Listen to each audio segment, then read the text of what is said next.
లైంగిక వేధింపుల ఆరోపణలు ఎదుర్కొంటున్న జానీ మాస్టర్కు రాజేంద్రనగర్లోని ఉప్పర్పల్లి కోర్టు 14 రోజులు రిమాండ్ విధించింది. అక్టోబర్ 3 వరకు జానీ మాస్టర్కు రిమాండ్ విధించింది. వాళ్ళపై లైంగిక వేధింపులకు పాల్పడ్డాడంటూ జానీ మాస్టర్ దగ్గర అసిస్టెంట్గా పనిచేస్తున్న ఓ యువతి ఫిర్యాదు మేరకు పోలీసులు జానీ మాస్టర్పై కేసు నమోదు చేశారు. పోక్సో కేసు కూడా నమోదు చేశారు. 5 రోజులుగా తప్పించుకొని తిరుగుతున్న జానీ మాస్టర్ను నిన్న గురువారం నాడు సైబరాబాద్ ఎస్ఓటీ పోలీసులు గోవాలో అరెస్ట్ చేసిన విషయం మనకు తెలిసిందే. గోవాలోని కోర్టులో ఆయన్ను హాజరుపరిచి ట్రాన్సిట్ వారెంట్పై తెల్లవారుజామున ఆయన హైదరాబాద్ తీసుకొచ్చారు. హైదరాబాద్లోని సీక్రెట్ ఏరియాలో జానీ మాస్టర్ని విచారించారు. అక్కడ నుంచి ఉప్పర్పల్లి కోర్టు, రాజేంద్రనగర్లోని ఉప్పర్పల్లి కోర్టులో జానీ మాస్టర్ను పోలీసులు హాజరుపరిచారు. అందుకు సంబంధించిన విజువల్స్ను మనం చూస్తున్నాం. పోలీసులు జానీ మాస్టర్ను ఉప్పర్పల్లి కోర్టుకు తీసుకొచ్చి ఆయన హాజరుపరిచారు.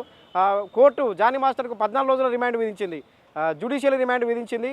దీంతో పోలీసులు జానీ మాస్టర్ను జైలుకు తరలించనున్నారు.